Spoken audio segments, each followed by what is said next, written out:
이 시간 하나님의 말씀을 보겠습니다. 신약 성경입니다. 갈라디아서 말씀입니다. 신약 성경 302페이지에 있습니다.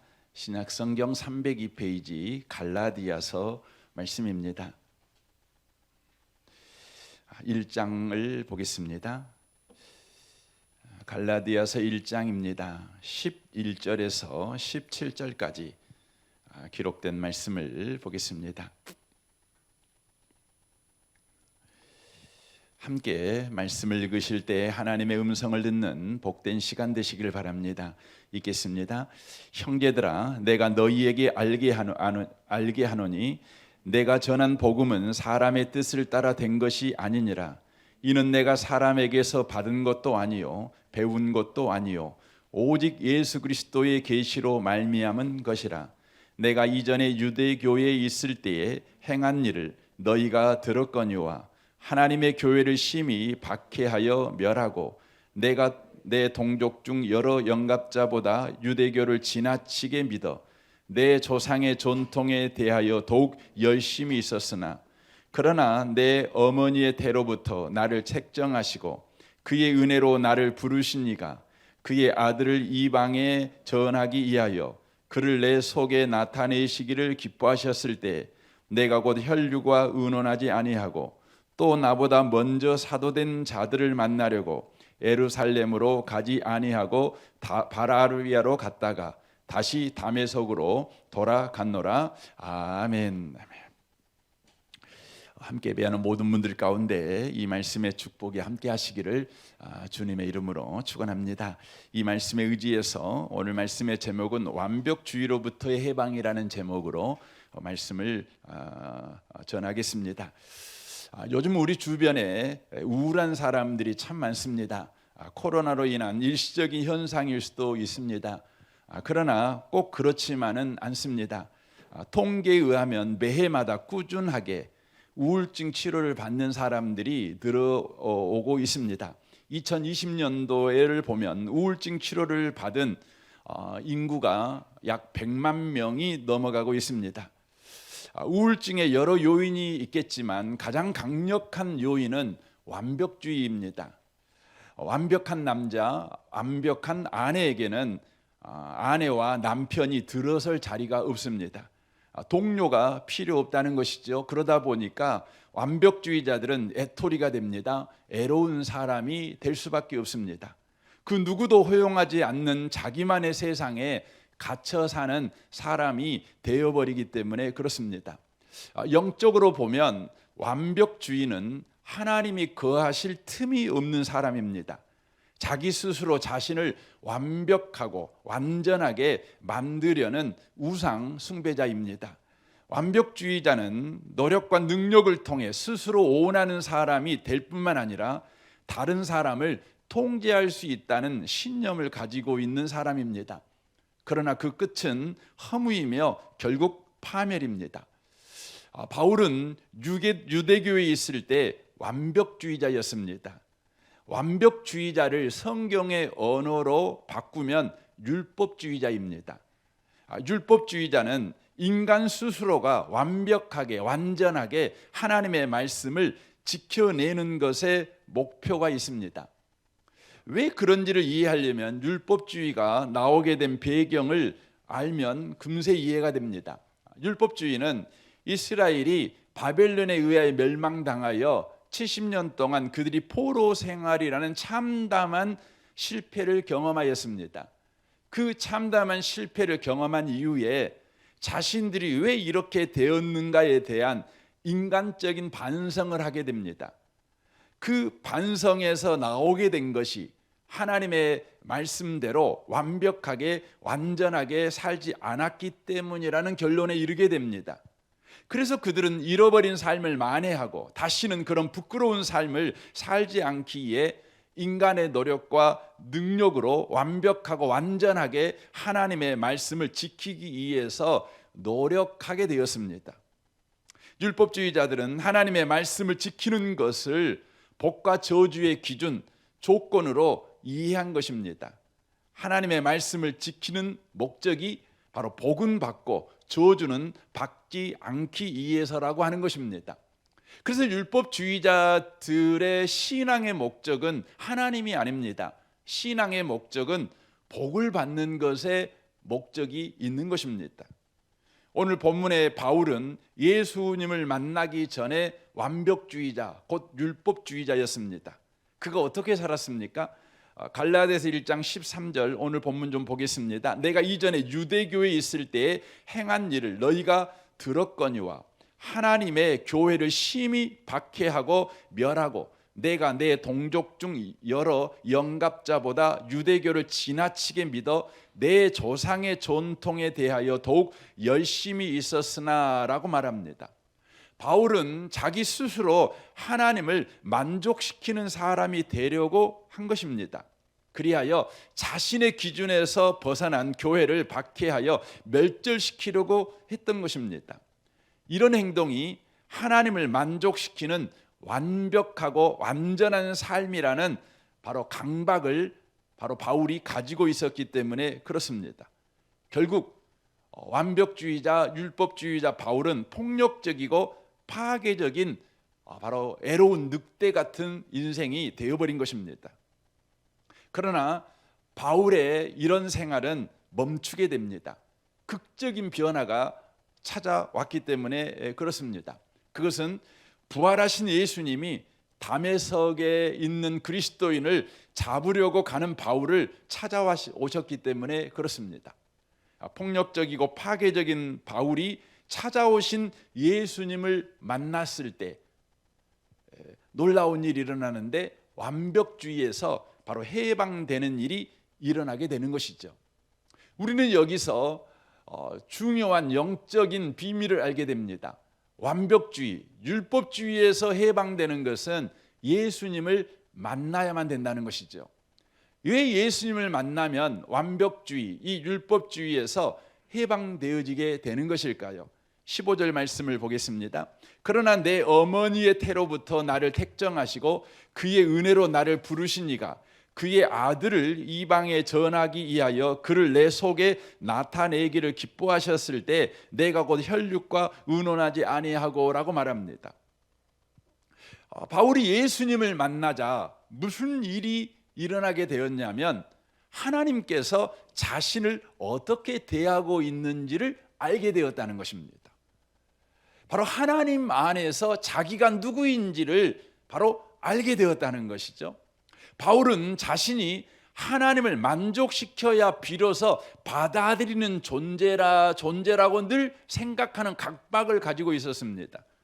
그러나 하나님은 예수님을 만나고 보니까 바울이 알지 못할 때부터 바울의 인생을 환대하고 계셨다는 것을 바울이 알게 되었습니다.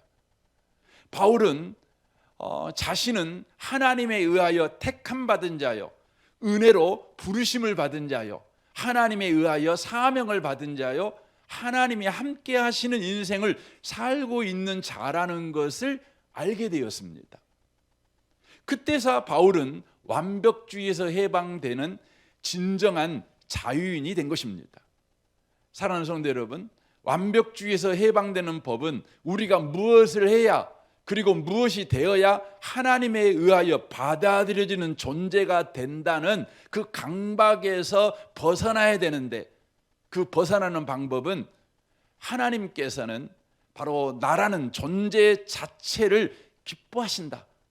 하나님은 내가 무엇이 되어야 기뻐하는 것이 아니라, 내가 뭔가를 해야 나를 기뻐하는 것이 아니라, 내가 뭔가를 하기 전에, 내가 뭔가가 되기 전부터 하나님은 나를 그 존재 자체로 기뻐하신다. 이것을 알 때라는 것이죠. 언제 그걸 압니까? 예수님을 저와 여러분이 만나게 될 때 비로소 알게 됩니다. 스바냐 3장 16절을 보십시오. 그날에 사람이 예루살렘에 이르기를 두려워하지 말라. 시온아 내 손을 늘어뜨리지 말라.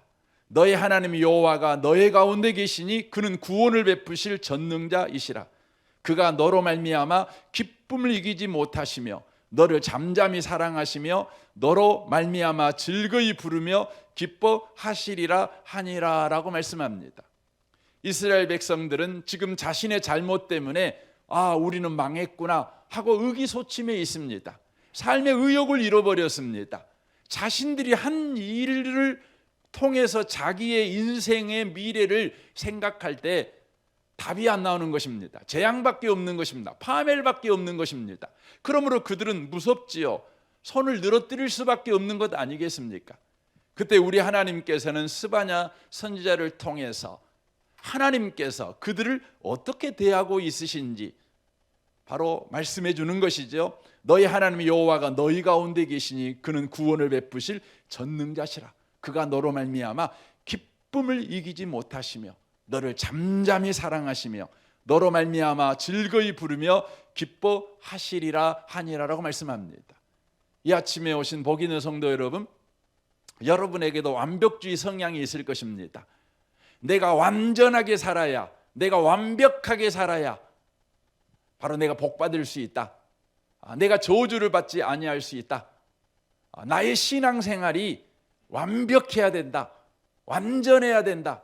그때서 비로소 하나님에게 나는 환대받는 인생을 살아갈 수 있다. 혹시 이런 강박증을 가지고 살아가시는 분이 계십니까? 예수 만나시기 바랍니다. 예수 믿으시기 바랍니다. 그리고 예수 안에서 하나님이 여러분을 어떻게 대하시는지를 여러분이 꼭 발견하시길 바랍니다. 여러분이 하나님 안에서 누구인지, 나라는 존재가 하나님 안에서 어떤 존재인지 바로 여러분과 제가 꼭 아시는 분들이 되시길 바랍니다. 우리가 하나님을 미워하고 업신여길 때에도 하나님은 아랑곳하지 않고 우리를 사랑하셨습니다. 그 사랑을 우리의 인생 속에 현저하게 역사 속에 드러내시지요. 어떻게 드러내십니까? 로마서 5장 8절은 이렇게 말씀합니다. 우리가 아직 죄인 되었을 때에 그리스도께서 우리를 위하여 죽으심으로 하나님께서 우리에 대한 자기의 사랑을 확증하셨느니라 라고 말씀하고 있는 것입니다. 그러므로 완벽주의에서 해방된 참 자유인이 되려면 어떻게 해야 되는가? 하나님을 만족시켜 드려야 한다는 그런 강박에서 벗어나 하나님은 나를 무조건 한대하시고 나를 기뻐하시는 분이라는 사실을 받아들이는 것입니다. 그때 비로소 우리는 완벽주의라는 이 노예에서 해방되어 참된 자유를 가진 자유인의 삶을 살아갈 수 있게 되는 것이죠. 이것이 바로 복음입니다. 이것이 복음이 주는 자유인 것이지요. 그래서 이사야 61장 1절에 이렇게 말합니다. 주 여호와의 영이 내게 내리셨으니 이는 하나님께 여호와께서 내게 기름을 부으사 가난한 자에게 아름다운 소식을 전하게 하려 하심이라. 나를 보내사 마음이 상한 자를 고치며 포로된 자에게 자유를, 갇힌 자에게 노임을 선포하며 여호와의 은혜의 해와 우리 하나님의 보복의 날을 선포하여 모든 슬픈 자를 위로하되 무릇 시온에서 슬퍼하는 자에게 화관을 주어 그 죄를 대신하며 기쁨의 기름으로 그 슬픔을 대신하며 찬송의 옷으로 그 근심을 대신하시고 그들이 의의 나무 곧 여호와께서 심으신 그 영광을 나타낼 자라 일컬음을 받게 하려 하심이라 라고 말씀합니다. 누가 해방됩니까? 누가 자유케 됩니까? 누가 노임을 받게 됩니까? 여기에 말씀합니다. 우리 예수님께서 아름다운 소식, 바로 복음을 가지고 우리에게 찾아오셨을 때 바로 그 예수 만난 사람들, 어떤 조건이나 자격을 지금 말하고 있는 것이 아닙니다. 바로 복음으로 오신 예수님을 만날 때 바로 마음이 상한 자는 고쳐지며 포로된 자는 자유케 되어지며 갇힌 자는 노임을 바로 선포받게 되어지는 역사가 일어난다, 이렇게 말씀하고 있습니다.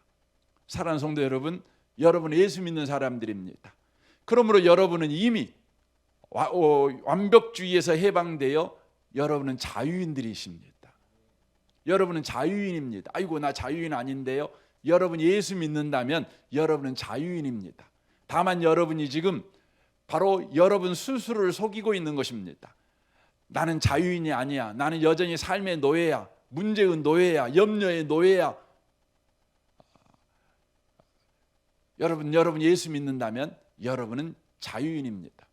그렇다면 이제 여러분과 저는 이제 자유인답게 자유를 누리는 자가 되어야 합니다. 이를 위해서 먼저 여러분과 제가 이해해야 되는 것은 자유가 아닌 것을 자유라고 생각하고 나는 자유를 누린다고 생각하는 사람들이 너무 많습니다. 그래서 먼저 자유가 아닌 것이 뭔지를 먼저 좀 말씀을 드리려고 합니다. 고린도전서 6장 12절입니다. 누구나 나는 무슨 일이든지 할 자유가 있다고 말할 수 있습니다. 그러나 무슨 일이든지 해서 다 유익한 것은 아닙니다. 과연 나는 무슨 일이든지 할 자유가 있습니다. 그러나 나는 그 무엇에게도 얽매이지 않을 것입니다 라고 말합니다. 여기에 보면 자유가 아닌 게 뭐냐? 무엇이든지 하는 것, 그건 자유가 아니다, 이렇게 말하고 있는 것이죠. 고린도전서 10장 23절에도 반복해서 말씀합니다. 누구나 나는 무슨 일이든지 할 자유가 있다 하고 말할 수 있습니다. 그러나 무슨 일이든지 해서 다 유익한 것은 아닙니다. 나는 무슨 일이든지 할 자유가 있다 하고 말할 수 있지만 모든 것이 다 다른 사람에게, 모든 것이 다 사람에게 도움이 되는 것은 아닙니다. 누구든지 자기의 이익을 구하지 말고 남의 이익을 도모해야 합니다 라고 말합니다. 다른 사람의 권리를 침해해 가면서까지 자기는 무슨 일을 할 수 있다, 나는 자유이니까 내가 옷을 입을 자유가 있다, 나는 내 머리를 마음대로 할 자유가 있다, 내가 어디든지 갈 자유가 있고 무엇인지 할 자유가 있다, 이렇게 말하는 것은 자유가 아니라는 겁니다. 이것은 방종이라는 것이죠. 다른 사람의 권리를 침해하는 것이죠. 그건 자유가 아니라는 것입니다. 여러분, 그렇다면 예수 믿는 사람에게 참 자유는 뭘까요? 갈라디아서 5장 13절 이렇게 말씀합니다. 형제들아, 너희가 자유를 위하여 부르심을 입었으나 그러나 그 자유로 육체의 기회를 삼지 말고 오직 사랑으로 서로 종로로 달아라고 되어 있습니다. 육체의 기회로 삼지 말란 말은 네 마음대로 하지 마라, 네 마음대로 할 수 있는 게 자유가 아니다, 네가 하고 싶은 거 다 하는 게 자유가 아니다, 이렇게 말씀합니다. 오직 서로 종로로 달아, 이렇게 되어 있어요. 온 율법은 내 이웃 사랑하기를 내 자신과 같이 하라 하신 말씀에서 이루어졌나니 만일 서로 물고 먹으면 피차 멸망할까 조심하라. 이것은 자유의 열매를 말합니다.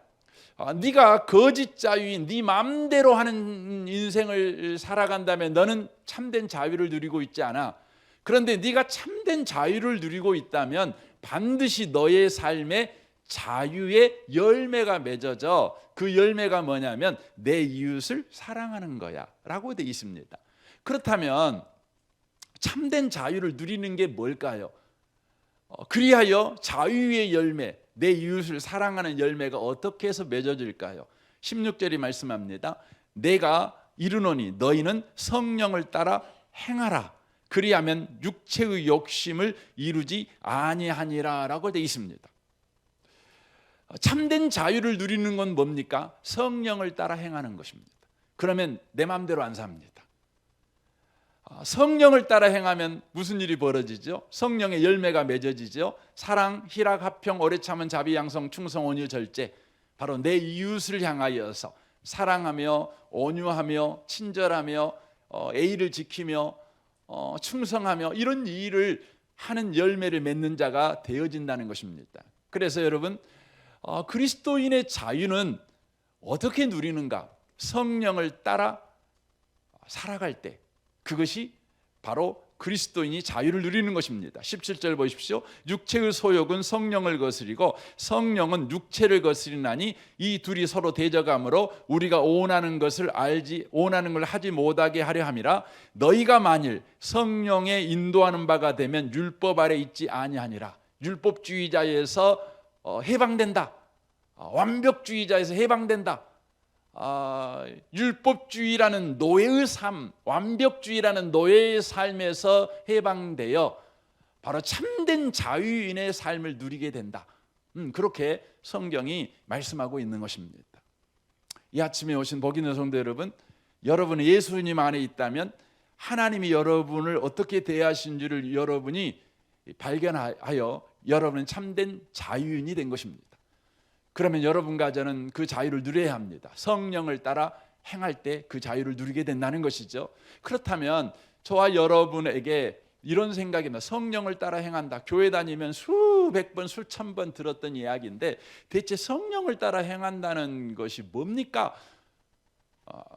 참 성령을 따라 행한다. 이게 참 귀한 말씀인 것 같긴 한데 대체 그게 뭡니까? 구체적으로 뭡니까? 어떻게 산다는 것입니까? 이런 질문을 아마 하시는 분들이 많이 있으실 것 같습니다. 그러면 여러분, 성령을 따라 행한다는 게 뭘까요? 그것은 크게 보면 두 가지입니다. 첫 번째는 성령이 내 안에 계신다는 걸 인정하는 것입니다. 성령이 내 안에 계신다는 걸 인정하는 것입니다.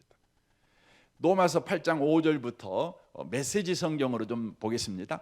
자기 힘으로 할 수 있다고 여기는 사람들은 늘 자신의 도덕적인 힘을 재보는 일에만 몰두할 뿐 정작 실제 삶에서 그 힘을 발휘하여 일하지는 못합니다. 반면에 자기 안에 일하고 계신 하나님의 활동을 신뢰하는 사람들은 자기 안에 하나님의 성령이 계시다는 것을 발견하게 됩니다. 보세요. 하나님의 활동을 신뢰하는 사람. 여러분, 그리스도인의 자유가 뭐냐면 성령을 따라 행하는 것인데 그것을 오늘 로마서 8장에 있는 말씀으로 해석을 하면 이런 겁니다. 그리스도인의 자유는 내 안에 활동하시는 하나님이 자유롭게 활동하는 거예요. 내 안에 계신 주님이 자유롭게 활동하는 것, 그게 그리스도인의 활동입니다. 그런데 그것이 되려면 어떻게 해야 되냐면 내 안에 성령이 계신다는 사실을 발견해야 돼요.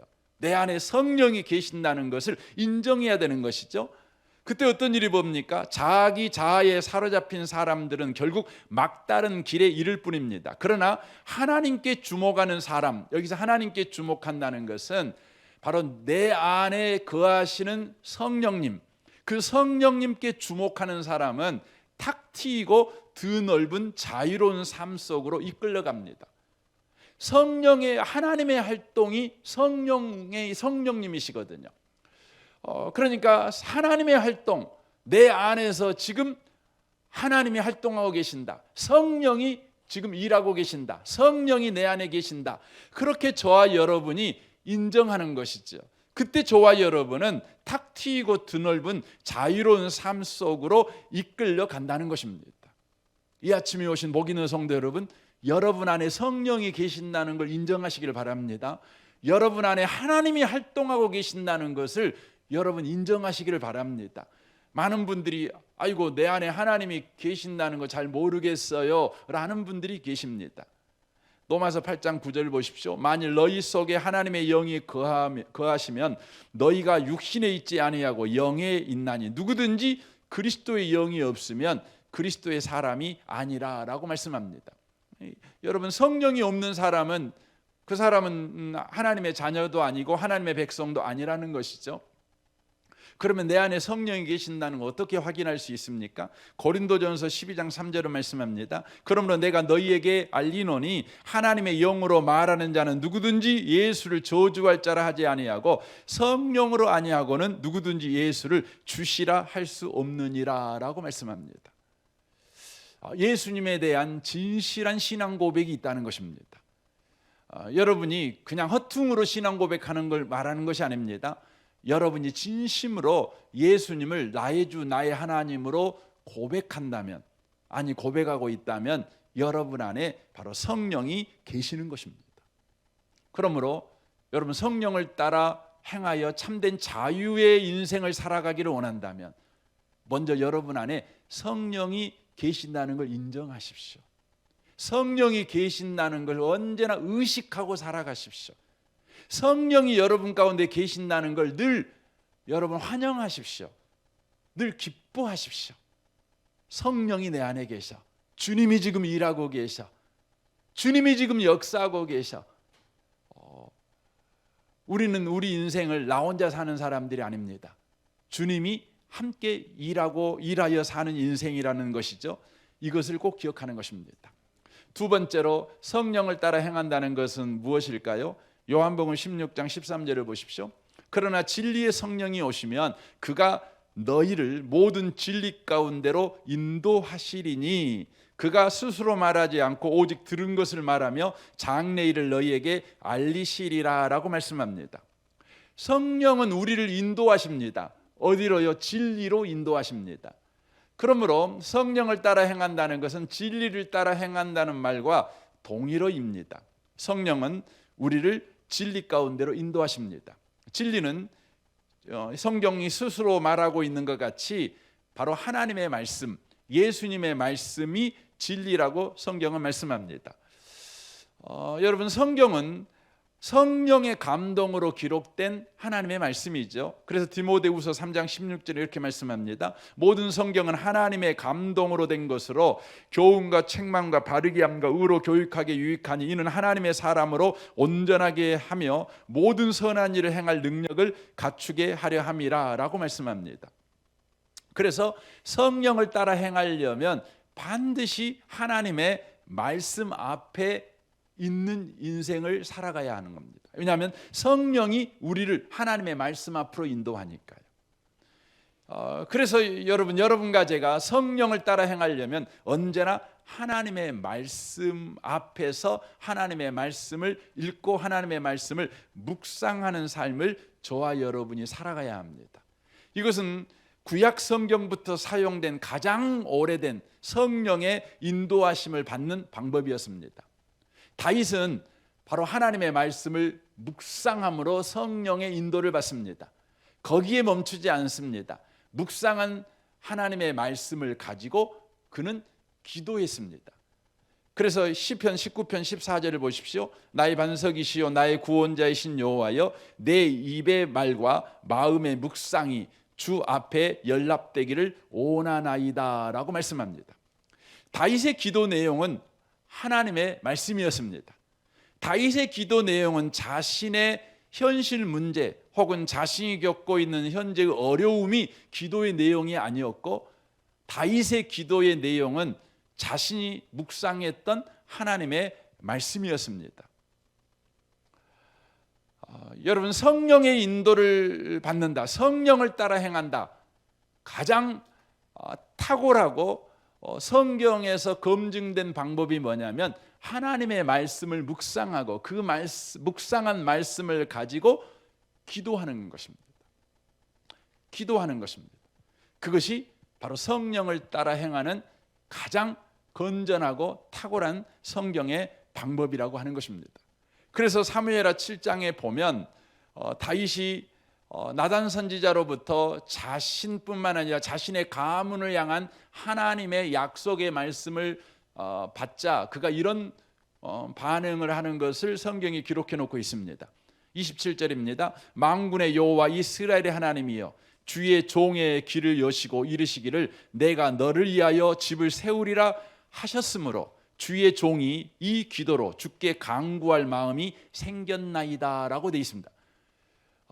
뭘 갖고 기도? 이 기도로 그랬죠. 이 기도라고 되어 있어요. 이 기도라는 말은 뭔 말이냐면 나단 선지자를 통해서 하나님께서 약속하신 그 말씀으로 그 말이에요. 그 말씀으로 주께 간구할 마음이 생겼나이다 라고 말하고 있는 것이죠.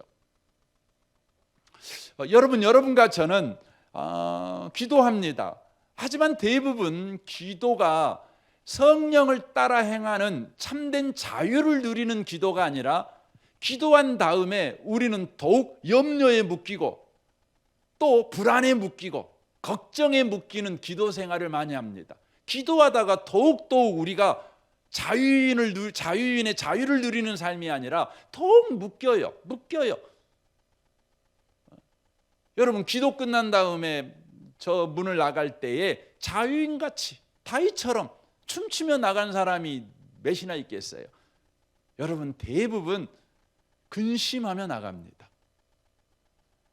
한나와 같이 기도한 이후에 반응을 가지는 사람이 거의 없어요. 여러분, 한나는 기도한 이후에 어떻게 근심이 없었어요. 사랑하는 성도 여러분, 우리는 성령을 따라 행해야 돼요. 우리의 기도가 참된 자유인의 삶이 돼야 돼요. 그러기 위해서는 하나님의 말씀을 묵상하고 묵상한 그 말씀이 우리의 기도가 되는 삶을 저와 여러분이 살아가야 돼요.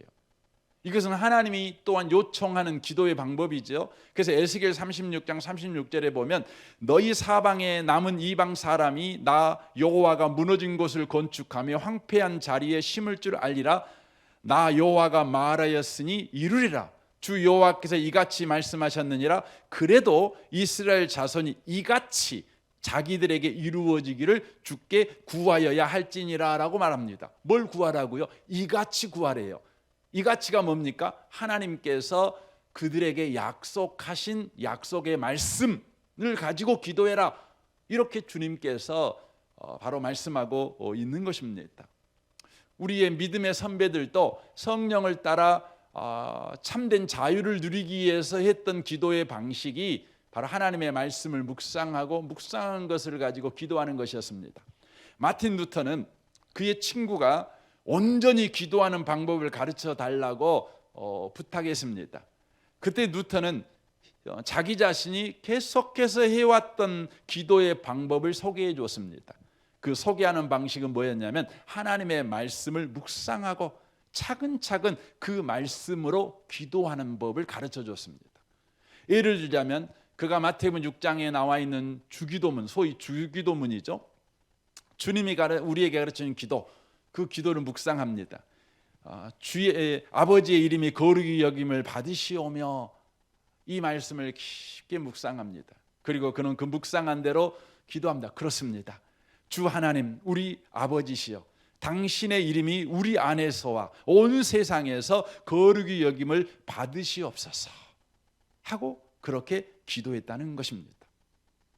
우리는 하나님의 말씀을 묵상하고 그 말씀을 가지고 기도하여 성령을 따라 행하는 참된 자유인의 삶을 우리는 누리는 삶을 살아내야 된다고 하는 것입니다. 결론적으로 말씀을 드리겠습니다. 이 시대에는 완벽주의자들이 너무너무 많습니다. 뭔가를 완벽하게 해내려고, 완전하게 해내려고, 그래야만 내 인생이 바로 만족이 있고 내 인생이 그제다 비로소 자유인이 된다는 바로 강박증을 가진 사람이 너무너무 많습니다. 그래서 잠을 못 자지요. 밥 먹는 것도 잊어먹어 버리죠. 여러분은 그리스도인입니다. 그리스도인은 완벽주의자가 아닙니다. 자유인들입니다. 여러분과 저는 이제 완벽주의의 노예가 되어서 인생을 살지 말고 자유인으로서 그 자유를 누리는 인생을 꼭 사시길 바랍니다. 이를 위해서 예수 만나십시오. 그래서 하나님이 여러분을 어떻게 대하시는지, 하나님 안에서 여러분이 누구인지를 꼭 여러분 발견하십시오. 그리고 이제 자유를 누리십시오. 어떻게 누립니까? 성령을 따라 행하십시오. 어떻게 성령을 따라 행합니까? 여러분 안에 성령이 계신다는 걸 인정하십시오. 인정하십시오. 그리고 이제 성령께서 저와 여러분을 진리 가운데로 인도하십니다. 하나님의 말씀을 묵상하라는 것입니다. 그리고 묵상한 그 말씀을 가지고 기도하십시오. 그때 저와 여러분은 바로 자유인, 주님의 자유인으로서의 자유를 누리는 그런 인생을 살아가게 될 것입니다. 이 인생이 저와 여러분 가운데 충만하시기를 주님의 이름으로 축원합니다. 아멘.